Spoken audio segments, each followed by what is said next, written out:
Saya lihat HMI itu waktu itu sangat, bahasa sekarang seksi, betul, sangat betul. menarik karena azas independensi. Dari mana-mana keormasan umat ini bertemunya di HMI. Saya tercengang. Iya, ya sudah. jadi entah radar dari mana, beliau tembak langsung. Dulu Pak Mansur HMI ya. Termonitor. Nah itulah berbuat baiklah. Karena kalau kamu berbuat baik itu akan membuat senang, happy, gembira banyak orang.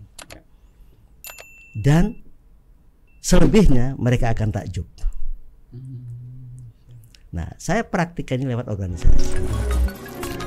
Berbagi cerita untuk saling inspirasi. YS Podcast. Assalamualaikum warahmatullahi wabarakatuh. Waalaikumsalam warahmatullahi wabarakatuh. Alhamdulillah masih bersama Profesor. Di sini kita masih membahas buku beliau, Tokoh Lintas Batas, Profesor Insinyur Haji Mansur Maksum PhD. Sangat luar biasa. Nah, bab kali ini, nah ini saya sebutnya bab. Ini kita akan berbicara terkait dengan bagaimana berorganisasi. Nah, pada akhirnya organisasi itulah yang mengantarkan ke jenjang karir berikutnya, bagaimana masa-masa ketika kuliah ya. Bahkan cerita beliau dulu anak-anak Rensing, nah, itu sejak kecil ternyata sudah tersusun organisasi yang cukup baik ya. Ada ketua, ada sekretarisnya, itu saya ingat di Part 1 Prof. Oh iya ya, arena ya. Ya, ternyata udah sejak kecil atau sudah bermain di desa dan Rensing itu sudah mulai berorganisasi ya. Sudah terstruktur. Nah, Prof, saya ingin sekali, ini ada sebuah judul merajut silaturahim dan berorganisasi sebagai aktivis nih. Iya, nah, kan pasti dulu ya ketika masa kecil tumbuh dewasa di lingkungan ya orang-orang yang penuh aktivitas memang, Prof. Kemudian masanya kuliah. Ya. Nah, di sini ada memang pertanyaan sebetulnya yang muncul gitu. Ketika kuliah memutuskan ikut organisasi kemahasiswaan, kenapa ikut HMI? Tidak ikut PMII. Seharusnya kalau melihat riwayat ininya seharusnya PMII, Prof. Nah, kenapa memilih di situ? Ini buat inspirasi buat adik-adik aktivis kita, Prof. Baik, terima kasih. Saya lihat HMI itu waktu itu sangat, bahasa sekarang seksi, betul, sangat betul. menarik karena azas independensi. Dari mana-mana keormasan umat ini bertemunya di HMI. Betul. Dari tokoh Muhammadiyah, NU, Persis, Nahdlatul Wathon, ya, sekarang NWDI, kumpul di situ dalam HMI, azas independensi itu.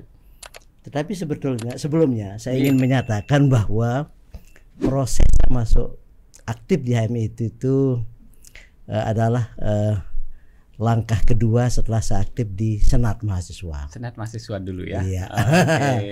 Jadi pada tahun 1973 saya mulai, jadi masuk kuliah 1971. 71, 72, 73 itu saya absen, tidak aktif di organisasi karena fokus kuliah. Ini amanah orang tua dulu. Jadi harus diselesaikan. Beliau membiayai sekolah supaya ini, karena waktu itu saya betul-betul ingin fokus kuliah. Nah, setelah hampir menjadikan sarjana muda, saya lirik Senat Mas ini juga bagus untuk melanjutkan obsesi sebagai organisatoris itu. Lalu saya aktif di pengurus Senat sebagai ketua seksi pendidikan.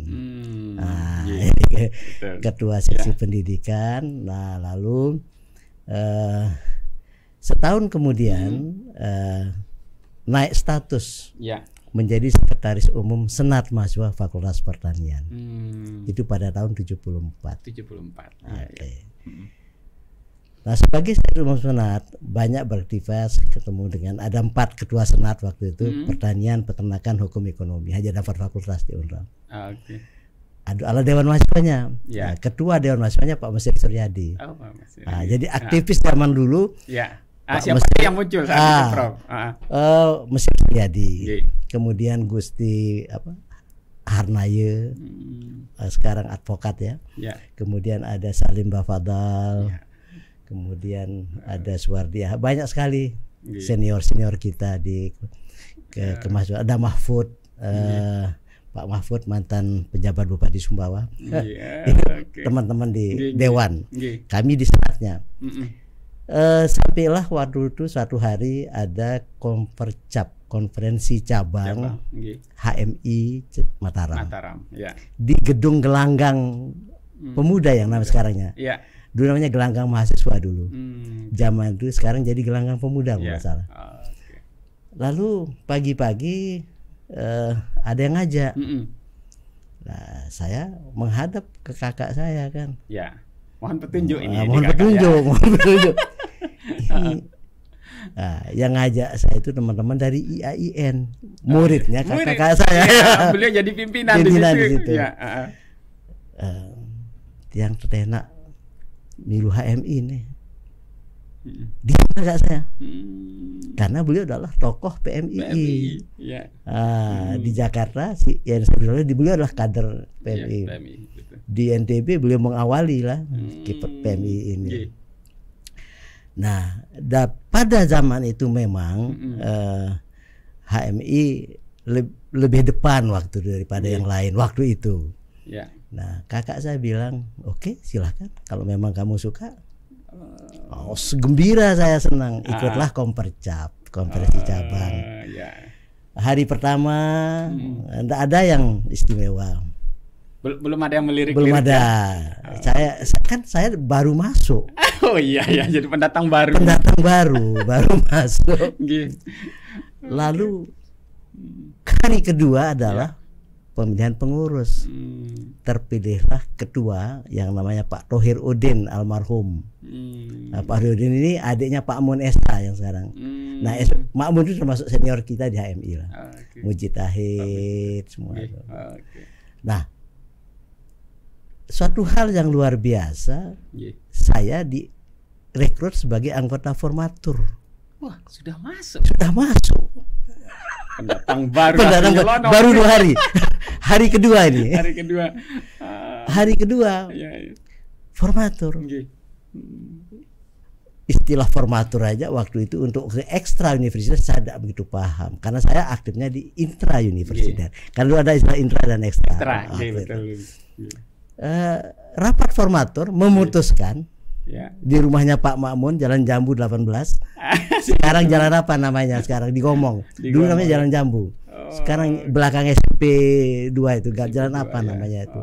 Di situ rumahnya Pak Makmun dulu. Sepakat formatur.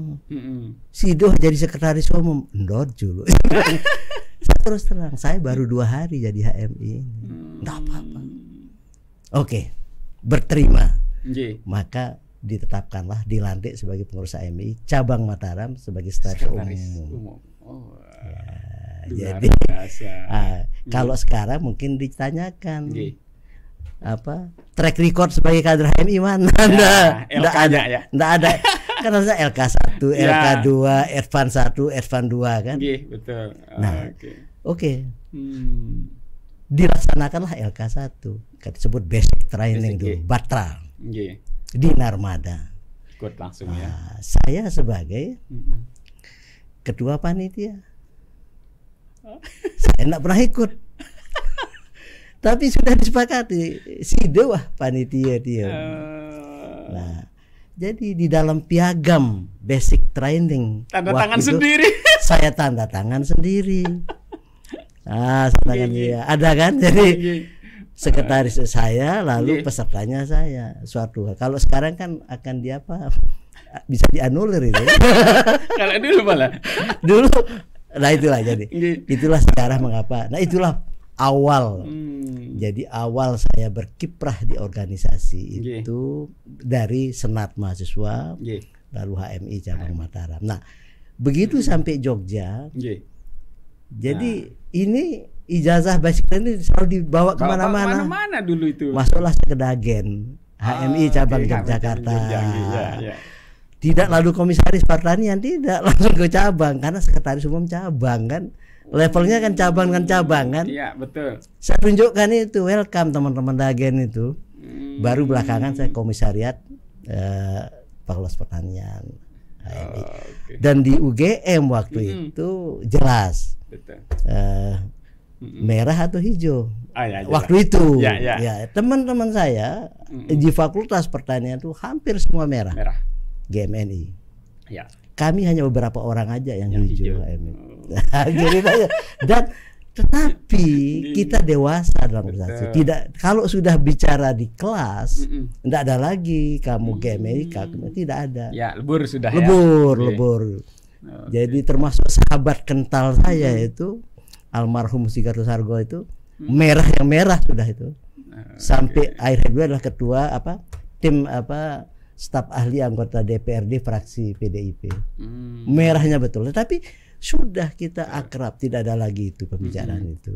Itu berorganisasi cara dulu. Oke, sangat luar biasa ya. Jadi ketika mahasiswa memutuskan untuk, kalau dulu hanya sedikit ya, hijau dan merah. Ya, GMNI sama HMI. Nah sekarang kan sudah banyak lagi nih. Ya, apalagi pasca reformasi, Prof. Banyak lagi yang berkembang. Nah ini kekayaan lah, kekayaan untuk adik-adik kita mencari pengalaman organisasi kan sangat luar biasa, Prof. Nah melihat perkembangannya, Prof, sekarang HMI udah seperti apa? Dan sampai saat ini menjadi pengurus apa nih di HMI? Kalau di HMI sudah tidak, tapi di KAHMI. Ya, bagian saya adalah yang tidak tidak aplikatif lah. Bangsa pelindung, penasehat, pembina. Nah, itu. Jadi saya aktif di KAHMI, Majelis Daerah kami, KAHMI. Dan kami juga aktif di Majelis Nasional KAHMI. Sebab ada kelompok guru besar HMI. Saya ada di situ. Masya Allah. Lalu lewat situ belakangan ini kita membuat Universitas Insan Cita Indonesia. UICI. Masya Allah. Nah, dan saya di situ, teman-teman menawarkan saya untuk sebagai anggota Majelis Guru Besar Luar Biasa di UIIC. Ditawarkan. Sudah saya isi formulirnya, tapi belum ada tindak lanjut. Dan saya katakan saya ini sudah pensiun, mungkin tidak layak untuk di situ. Mestinya kan guru besar aktif. Tapi kan bentuk penghargaan. Nah, lewat HMI ini pula KAHMI, saya pernah ditawari menjadi rektor UAI, Universitas Al Azhar Indonesia yang ada di Jakarta di Blok M. Wow. Saya diminta pada tahun 2000 berapa itu 2016-an. Oh ya, dia udah lepas dari sedang saya di Ban PT, saya ditantang. Sedang sarapan ditagi oleh pengurus yayasan UAI. Ternyata itulah teman-teman KAHMI. Minta saya menjadi rektor UAI dengan fasilitas bla bla bla bla bla di Jakarta ini. Saya bilang, mohon maaf, saya masih guru besar Universitas Mataram. Saya sudah lama, saya pakai kata-kata indah, kata bersayap. Sudah lama saya berselingkuh. Artinya urus ini, urus itu, urusnya. Padahal saya itu guru besar UNRAM kan. Apalagi kalau saya pindah ke UAI kan apa namanya? Saya bilang, silahkan aja yang lain. Cerai itu namanya, Bro. Jadi biarlah saya jadi guru besar UNRAM sampai masa pensiun saya, dan banyak orang lain yang bisa menjadi rektor di UAI. Oke, jadi ya karena pengalaman itu, Prof. Iya, pengalaman dan terus saja kan koneksi. Betul. Hubungan. Kita tahu. Karena ada cerita ini mengenai HMI ini. Nah, apa itu? Ada cerita indahnya juga ini, Prof. Waktu itu di Papua. Di Papua. Di kota Jayapura, rapat rektor perguruan tinggi negeri Nusa Timur. Di Papua. Pada saat sholat Jumat, kan pada tanya di mana kita mau sholat Jumat, adalah masjid di luar kampus kampus Unjen itu di atas bukit. Kita turun, ada masjid di situ. Lalu kami bertiga, rektor IPB, rektor rektor Unhalu, Halu Uleo, Profesor Muhammad Saleh. Beliau adalah belakangan rektor IPB, almarhum. Nah, kemudian ada rektor Universitas Mula Warman, Samarinda. Kami bertiga sebagai calon jamaah sholat Jumat. Kita bertiga datang lebih awal. Pak Soleh, Profesor terus terang tanya saya, Pak Masrul HMI ya? Saya tercengang. Iya, ya sudah. jadi entah radar dari mana, beliau tembak langsung. Dulu Pak Mansur HMI ya? Termonitor berarti. Nah itulah yang membawa kita. Nah terus itu juga karena beliau belakangan rektor IPB. Sekarang setiap ada pertemuan Kahmi dan ICMI Kota Bogor, saya dapat undangan. Satu yang belum berani saya penuhi, kasih ceramah. Tapi kalau ikut pengajian beliau, kalau saya di Bogor saya ke sana. Nah itulah namanya. Itu yang sekarang banyak organisasi yang bagus untuk adik-adik ya silahkan. Karena organisasi itu adalah tempat kita belajar yang tidak ada di tempat lain. Di bangku sekolah, bangku kuliah itu kan terbatas. Jadi di organisasi itulah kita belajar berteman. Saya sering katakan, bagaimana Anda besok jadi pimpinan tidak pernah tahu cara memimpin rapat. Karena memimpin rapat di organisasi itu lebih sulit dari memimpin rapat di tempat kerja. Betul. Kan namanya organisasi, seutuh apapun kita, pasti ada yang tidak, ada yang nyeleneh gitu kan, ada yang tes di situ. Nah di situ kita belajar. Leadership itu mulai dari situ. Nah ini penting ya. Jadi leadership itu trying by practice gitu. Jadi belajar di situ. Oke, jangan hanya kuliah sesuai SKS saja. Itu dia. Gitu. Jadi ketika selesai paling cepat bisa dipraktekkan itu ketika KKN, gitu, Prof ya. Betul. Jadi itu sudah muncul bagaimana kita berada di tengah masyarakat. Ya yang berorganisasi sama enggak itu mesti kelihatan itu, Prof. Itu bisa dibedakan gitu ya. Oke, Prof, pengabdian berikutnya di organisasi ketika di Unram, di UGM, Nah, apakah tradisi tersebut tetap berlanjut ketika di Australia, di mana-mana? Ini itu menarik. Kebawa nggak ini? Jadi kan saya yakin ini karena semangat itu terpatri di dalam, Prof. Jadi nggak mungkin berada di Australia, pokoknya sibuk kuliah aja gitu, menyelesaikan PhD. Bahkan dulu kan ceritanya menyelesaikan master kan, tapi dapat keluarnya pulangnya dapat PhD. Nah ini kan sangat luar biasa. Apakah di situ organisasi tetap jalan, Prof? Tetap, alhamdulillah. Jadi tahun kedua saya di Australia itu ada namanya pembentukan PPIA cabang Australia Selatan.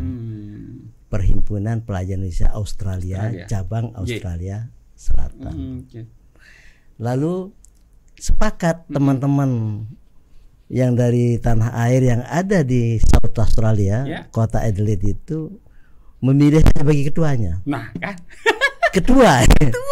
Saya bilang, saya bisa sama almarhumah itu di dalam forum itu, iki berat kan. Kuliah juga, istri saya mengatakan, ya teruskan aja kan permintaan orang, selalu bacanya itu. Saya tanya mau fokus kuliah, terus ngurus ini. Terlibat lagi organisasi. Jadilah saya di situ. Jadi PPI ya. Padahal yang milih itu teman-teman IPB, ITB, UGM, UI, mana-mana. Yang dipilih Unram. Bicara dengan ada teman Sunda, teman Jawa, teman Madura, teman Sulawesi, teman Batak, anak Mataram, satu-satunya di situ. Jadi kedua. Gimana teman-teman itu mempelajari track record sehingga saya gitu, Prof? Saya tidak tahu. Saya tidak tahu kenapa itu jatuh ke saya. Pilihan mereka ke saya tidak tahu. Dia yakin, ini keyakinan dia. pasti terlihat berbeda ketika berbicara, ketika kumpul lah rapat dan segala macamnya, itu pasti ada hal yang menjadi penciri, Prof. Wallahu alam. Nah, nggak mungkin, pokoknya nggak mungkin ujuk-ujuk teman-teman mengamanahkan tanpa dia mempelajari. Ini kan memberikan amanah jadinya, Prof. Jadi dari situ ex officio karena jabatan sebagai ketua PPIA cabang South Australia, saya menjadi pengurus AIA, apa itu? Asosiasi Indonesia Australia. Wah. Jadi orang-orang yang kawin dengan orang Indonesia, kawin dengan orang asing di situ, atau yang pernah bekerja di situ, pokoknya ada kaitannya dengan Indonesia, bergabung. Saya sebagai pengurus itu ex officio karena ketua PPIA. Jadi lalu sibuk juga di University of Adelaide dan University of Flinders University itu ada namanya co-op, Corps of President. Apalagi ini? Itu adalah perhimpunan para presiden organisasi kebangsaan. Jadi presiden mahasiswa dari Amerika, Kanada, lintas negara sudah. Oke. Jadi saya Indonesia kan. Ya. Saya jadi anggota di situ. Co-op. Jadi Corps of President. Jadi kita bukan jadi ketua PPI ya kalau bahasanya presiden. Presiden Presiden Indonesia berarti. President of Indonesian Student Association. Jadi di situ. Jadi begitu kita fokus mau kuliah terbagi sudah. Terbagi harus ngurusi AIA-nya, harus ngurusi co-op ini. Karena setiap tahun ada namanya International Nights. Jadi sekali setahun mahasiswa asing di Adelaide itu bergabung dalam satu formnya International Night, malam antar bangsa. Di situ dikenalkan masakan, tari, budaya semuanya ya masuk di situ semua. Dan saya harus menari. Gimana ceritanya ini? Jadi harus menari. Pertamanya di Hari Ulang Tahun Kemerdekaan kan. Harus ada pertunjukan. Lalu siapa yang mau menari? Ditanya-tanya, enggak ada yang mau. Terpaksa ketuanya bernyanyi. Sudah tidak bisa menunjuk yang lain. Jadi menarilah saya tari tempurung. Tari Minangkabau. Musiknya Minangkabau pakai tempurung. Di mana cari tempurung kelapa? Di Australia. Ketemu juga. Nah, yang latih siapa? Sekarang namanya Profesor Dr. Aznan Lelo. Pernah di Kick Andy muncul nama beliau. Kalau klik Andi Lelo, beliau guru besar di Universitas Sumatera Utara Kedokteran. Beliau itu Buya kita sebut. Tapi guru menari kami. Nari saya pertama dan terakhir kali. Saya kira ada kelanjutannya. Kalau belakangan ada gandrung mahasiswa ya kita ikut. Itu kata anak-anak mahasiswa kita dulu. Pak, daripada setepek yang lain kita tepuk bapak saya saja katanya. Gandrung di kampus. Ya. Gandrung di kampus. Jadi itu latihan menarinya di Australia itu. Dan berhasil dulu. Berhasil memukul penonton. Dan waktu itu usia saya berapa ya, masih 50, belum 50, belum 50. Pinggang kaku saat itu, Bro? Lancar, enak, pakai busana Minang gitu kan. Oke, ini sangat luar biasa. Artinya di satu sisi memang kan amanah orang tua kan, meminta kita kuliah ke sebuah kampus, tetap pesan pertamanya adalah segera selesaikan studi.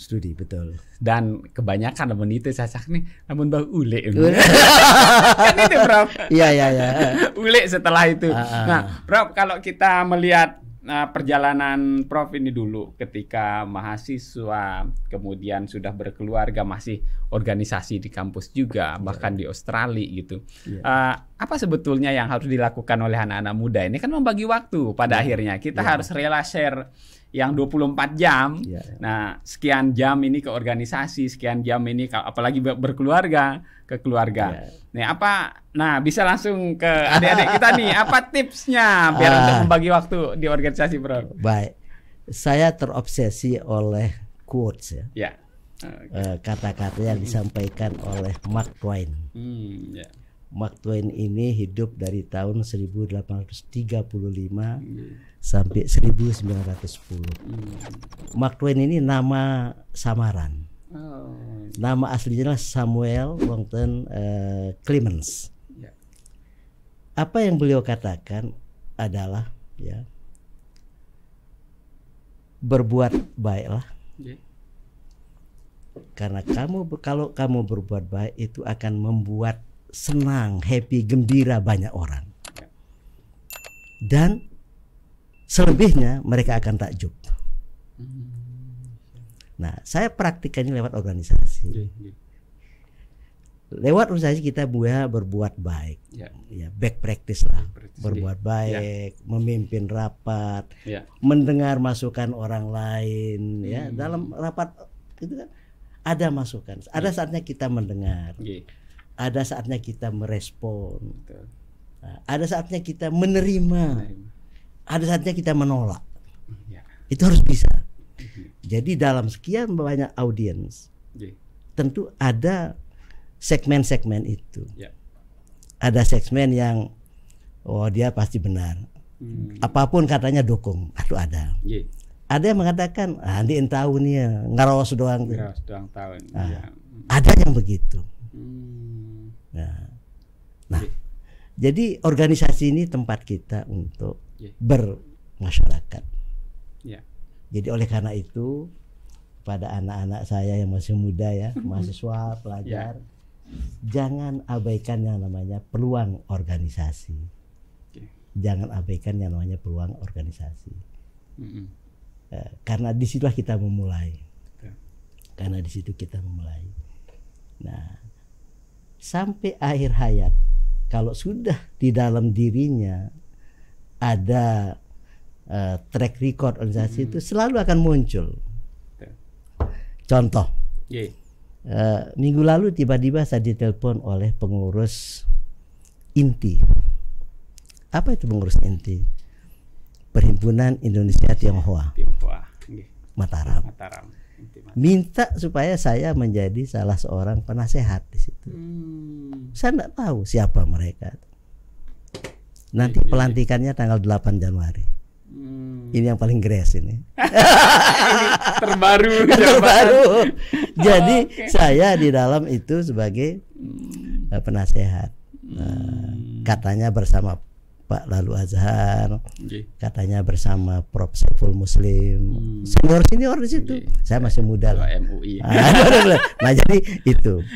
Nah kembali ke organisasi tadi, bahwa di dalam suatu forum tidak mungkin semua orang akan agree, setuju dengan Anda. Anda harus pandai menyikapi. Contoh, dalam Sangkebele, majelis Sasak yang lalu itu, beberapa waktu lalu, tanggal 17-18, saya didapuk menjadi ketua sidang pleno. Ada 5 sidang pleno, 1 sampai 5. Pada sidang pleno terakhir, yang 1, 2, 3, 4 mulus lancar. Kemudian pada sidang pleno ke-5 ada waktu itu adalah pengesahan anggaran dasar, laporan dari komisi 1.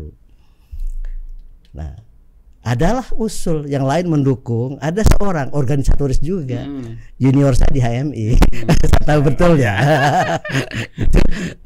Lalu Pujo, Basuki Rahmat, dia mengatakan bahwa ini konsep anggaran dasar ini rancu dengan anggaran rumah tangga, mestinya dipisah. Anggaran dasar ini. Nah itu kan sudah hampir selesai, siang sudah mau penutupan. Saya bilang Pak Pujo, Dek Pujo, kalau kita perdebatkan itu 2 hari tidak selesai. Pak kusir. Gak ada ujungnya jadi. Gak ada ujungnya. Kita dan orang belum tentu enjoy dengan perdebatan itu. Betul. Maka saya nyatakan inilah yang harus kita sahkan. Setuju? Setuju. Talk. Selesai. How to make decision. Dan di organisasi adik-adik kita belajar sikapnya decisiveness, tegas, bukan keras, tegas. decisiveness. Okay. Ya. Luar biasa. Okay. Konsep decisiveness ini mau jadi apapun Anda harus tegas, bukan keras. Okay. Kalau keras orang tidak setuju. Kalau Anda tegas semua orang setuju. Betul. Black or white, nggak ada gray, itu nggak ada gray area. Betul. That's decisiveness. Nggak ada ragu di situ, bro. Kemudian sikap yang kita kembangkan dari organisasi namanya impartiality. Apa itu impartiality? Adalah dalam teori organisasi, ketika Anda memutuskan sesuatu, murni itu adalah dari diri Anda. Bukan atas desakan ini, bukan tekanan ini, bukan karena ini, tapi imparsial. Ya. Sulit.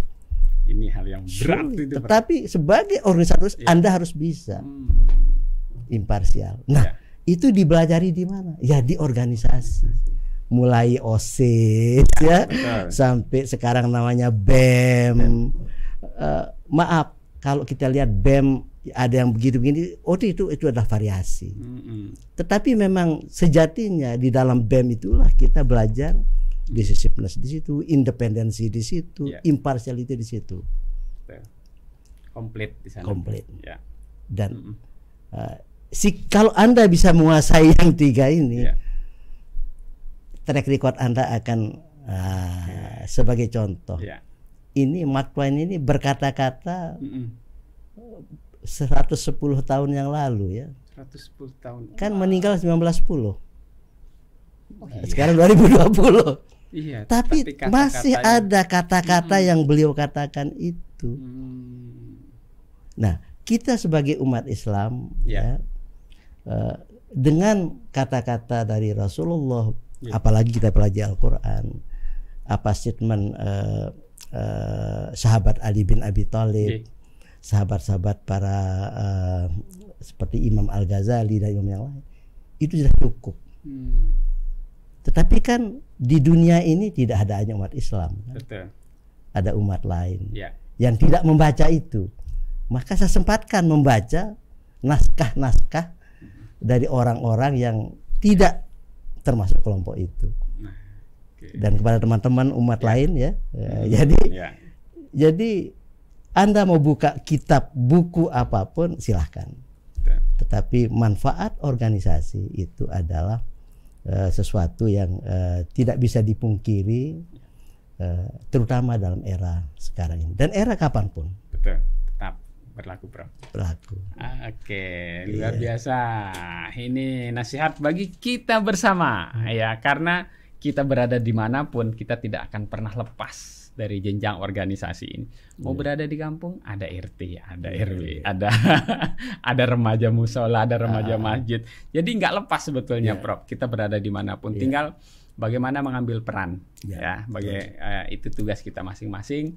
Mau jadi orang penting atau enggak sebetulnya itu bukan tujuannya, tapi bagaimana sebetulnya kita mengelola, kalau kata Prof tadi, bagaimana mengelola hati sebetulnya. Dan satu, Pak. Sekarang saya sebagai warga RT 4 RW Batanghari, Kelurahan Tanjung Parung, Karangperme, saya aktif di kegiatan RT. Dan saya ikut rapat di rapat RT. Sampai seorang penduduk minta, ini kan Pak Mansur penduduk baru, tolong dong berikan kita semacam petuah lah. Itu saya katakan, maaf Pak, saya ini kan penduduk baru, saya mendengar dulu. Nanti dalam perjalanan saya akan sangat lebih banyak. Jangan tiba-tiba muncul, karena saya juga berpikir bahwa kita perlu belajar. Sudah tua ini. Kalau zaman dulu langsung ngegas. Ini lagu. Dan saya alhamdulillah pertama kali dalam hidup saya menerima piagam penghargaan dari Ketua RW Kaling. Apa ini penghargaannya, Prof? Partisipasi dalam peringatan 17 Agustus 2022. Saya figurakan itu. Ya, jadi tadi dimanapun kita berada, kita harus pandai menempatkan diri sebagai apapun di situ. ambil peran. Ya, ambil peran. Jangan hanya menjadi penonton dan komentator. Jika sudah bisa mengambil peran, artinya keberadaan kita di tengah masyarakat ya bisa dilihat. Artinya ya bukan menjadi sok penting, ya, tapi bagaimana berkontribusi, Prof. Ya. Nah, Prof tadi dengan cerita masih menjadi siswa, bahkan jadi remaja, jadi anak desa Rencing, ini sudah ada riwayat organisasi yang jelas, track record yang jelas, sampai beliau pada akhirnya pensiun pun banyak, ternyata masih melekat beberapa organisasi di beliau. Nah, ini kan menjadi sebuah perjalanan panjang dan itu tidak didapatkan seketika, sekonyong-konyong ada di situ. Itu karena ada perjalanan panjang. Nah, bagi adik-adik remaja aktivis, banyak nasihat, Prof. Bagaimana berorganisasi dengan yang baik. Apapun warna organisasinya, mau hijau, merah, kuning, di langit yang biru.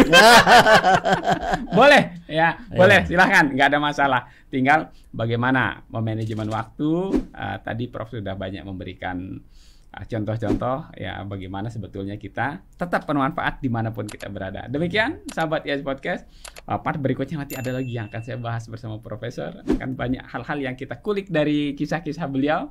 Tetap di IAS Podcast. Jangan lupa tonton part-part sebelumnya ya. Udah ada 4 part sebelumnya yang sudah saya bahas bersama Profesor Mansur Maksum. Demikian, ketemu lagi. Assalamualaikum warahmatullahi wabarakatuh. Waalaikumsalam warahmatullahi wabarakatuh. Berbagi cerita untuk saling inspirasi. YS Podcast.